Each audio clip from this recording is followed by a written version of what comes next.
Good morning students, my name is Ramakant Patel और आप देख रहे हैं साइंस जोन एकेडमी छिंदवाड़ा। बच्चों, पहली बार यदि आप हमारे चैनल से जुड़े हुए हैं तो चैनल को सब्सक्राइब करें, बेल आइकॉन को प्रेस करें, जिससे आपको आईसीआर, पीएटी, बीएचयू और सीजीपीएटी की इन्फॉर्मेशन और नोटिफिकेशन प्रोवाइड की जा सके। ओके, नंबर 7 देखेंगे क्या है, शस्य योजना। ठीक है, यहाँ से भी हमारे लिए पीएटी में या आईसीआर में क्वेश्चन बनते हैं। तो क्या है, इसको क्या बोलते हैं, क्रॉपिंग स्कीम। तो पहला देखते हैं फसल चक्र, किसके बारे में बात करेंगे, फसल चक्र। तो फसल चक्र क्या होता है, एक निश्चित समय में, एक निश्चित क्षेत्र में और एक निश्चित क्रम में फसलों को बोना ही क्या कहलाता है, फसल चक्र कहलाता है। क्लियर हो गया, क्या एक निश्चित समय में, एक निश्चित क्षेत्र में और एक निश्चित क्रम में क्या किसानों द्वारा या किसी भी व्यक्तियों के द्वारा क्या करना, फसलों को लगाना क्या कहलाता है, हमारा फसल चक्र कहलाता है। फसल चक्र के सिद्धांत को देख लेते हैं, principle of the crop rotation देख लेते हैं।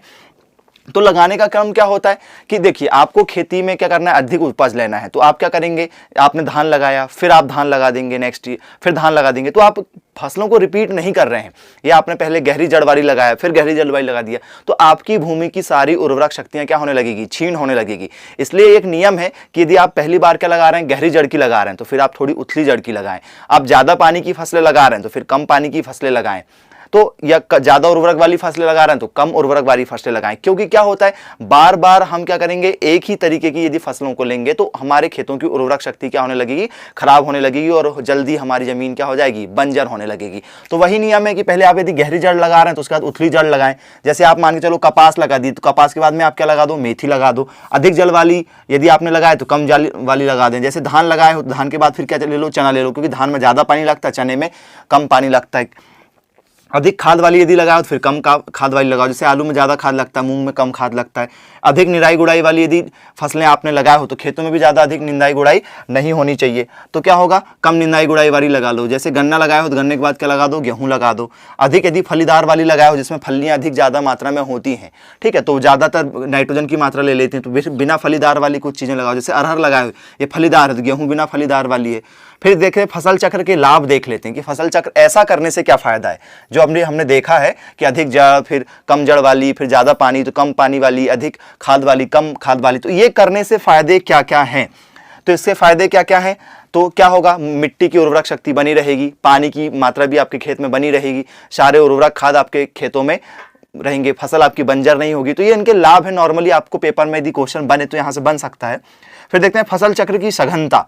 तो आपको फसल चक्र की सघनता निकालना है, ठीक है। करोगे, सम्मिलित फसलों की संख्या, जितनी आपकी फसल आपने लिए हैं एक वर्ष में वह, और उसके बाद में फसल चक्र की अवधि, मतलब सम्मिलित फसलों की संख्या, आपने एक फसल लिए, दो फसल लिए या तीन फसल लिए, रबी की, खरीफ की, जायद की 3 लिए तो 3 हो जाएगी। मल्टीप्लाई में क्या करेंगे, 100 कर देंगे। क्लियर हो गया क्या, ये फॉर्मूला है।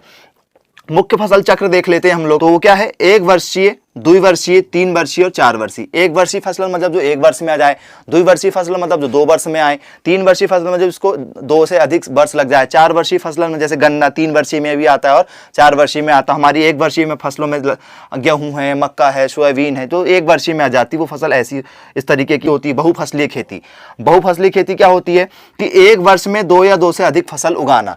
मतलब आप 1 वर्ष के अंदर में आपके खेत में 2 या 2 से अधिक फसल को उगा रहे हैं तो वो क्या होगा, आपका बहुवर्षीय फसलें होंगी। क्लियर हो गया। फिर उसके बाद में हम लोग देख लेते हैं कि इनके प्रकार क्या क्या हैं। तो प्रकार क्या क्या है, ओवरलैपिंग खेती। ओवरलैपिंग खेती मतलब क्या होती है कि आप क्या कर रहे हो, एक फसल को क्या कर रहे हो कि किस्म को क्या कर रहे हो, शुद्ध लाभ के लिए उगा रहे हो। एक फसल की किस्म को आप क्या कर रहे हो, शुद्ध लाभ के लिए उगा रहे हो। क्लियर हो गया। फिर देखते हैं हम क्रमवार फसल।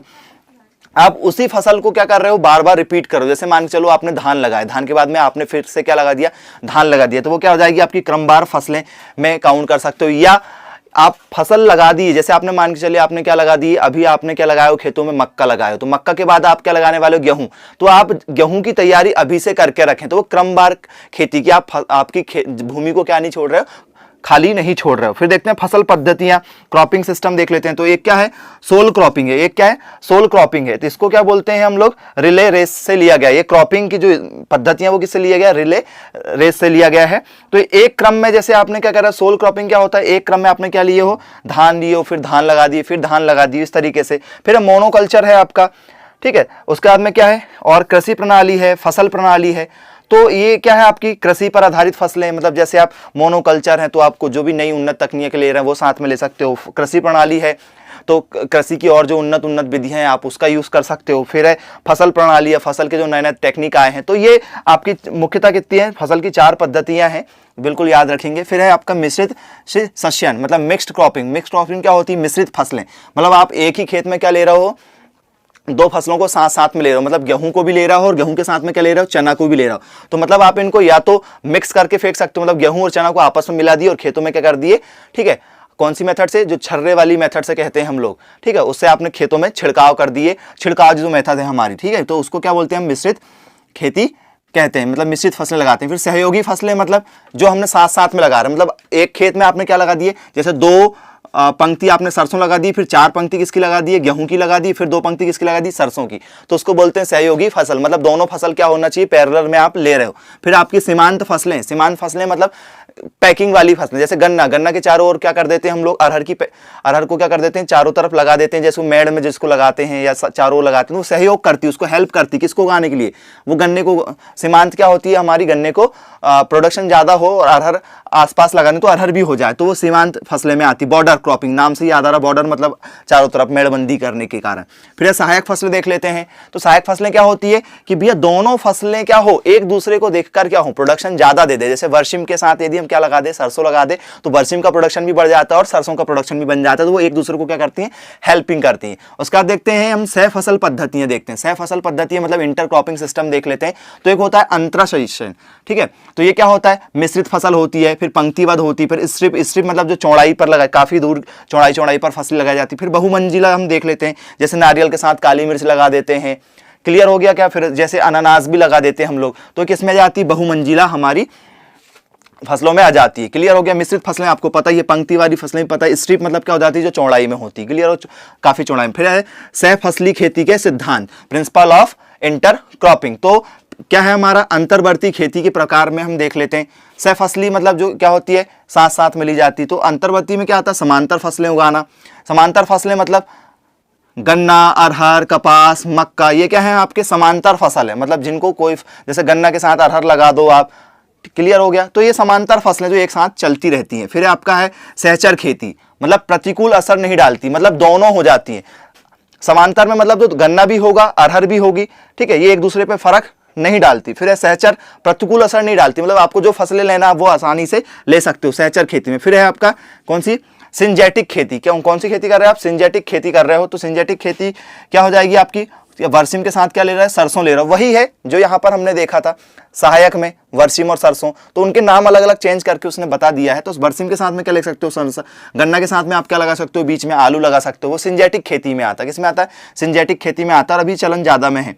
शुष्क खेती क्या होती है, ड्राई फार्मिंग क्या होती है हमारी, कहाँ कहाँ होती है, यूपी में, मध्य प्रदेश में, राजस्थान में, ठीक है, और हरियाणा में भी क्या होती है हमारी शुष्क खेती होती है। फिर देख लेते हैं हम लोग मिश्रित खेती क्या होती है, मिक्स फार्मिंग। आपको पता ही है कि 2 फसलों को एक साथ उगाना ही क्या होता है, आपका मिक्स फार्मिंग होता है। फिर हम सिंचित खेती देख लेते हैं। तो जहां पानी की मात्रा क्या होती है, ज्यादा होता है, वहां पर सिंचित खेती, मतलब सिंचित खेती कैसी होती है, जहां पानी ज्यादा हो, मतलब जैसे आपने क्या लगाए हो, गेहूं लगाए हो, तो गेहूं की जब बाले आने लगे, कल्ले आने लगे, उस समय पानी मिलना चाहिए। मक्के की भी जब क्या आने लगे, उसमें छावर आने लगे, उस समय होना चाहिए। तो ये सिंचाई करने के तरीके अलग अलग हैं। फिर देख लेते हैं हम सहकारी खेती। सहकारी खेती मतलब क्या होता है कि जो बैंक द्वारा प्रोवाइड की जाती है वो क्या हो जाती है हमारी सहकारी खेती हो।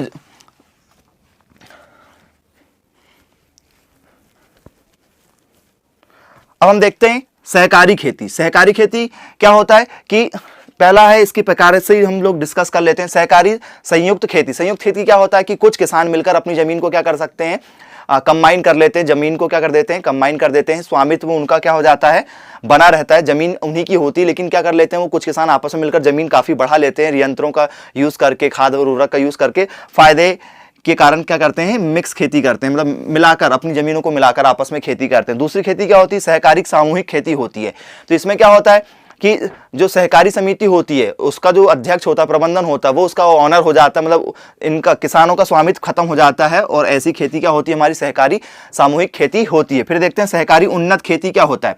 तो भूमि का स्वामित्व उन्हीं के पास होता है, किसानों के पास भूमि का स्वामित्व होता है और ये अपने उन्नत किस्मों को उन्नत तरीके से क्या करते हैं, खेती करते हैं, तो वो उन्नत खेती में आता है। स्वामित्व उन्हीं का रहेगा, जमीन की कोई टुकड़े करने की जरूरत नहीं होगी, जमीन एक ही होगी, एक ही किसान की होगी, वो अपनी तकनीकों से खेती करेगा तो सहकारी, लेकिन बस वो किसके टच में रहेगा, ठीक है, बैंकों के टच में रहेगा। फिर है सहकारी काश्तकार खेती। सहकारी काश्तकार खेती गंगा के जो इलाके हैं हमारा उत्तर प्रदेश में, उन एरियो में ज्यादा की जाती है। क्लियर हो गया। व्यक्ति क्या होता है, वहां कार्य करता है और उसके एवज में उसको क्या मिलते हैं, पैसे मिलते हैं। क्लियर हो गया। स्वामित्व खुद का होता है। क्लियर हो गया।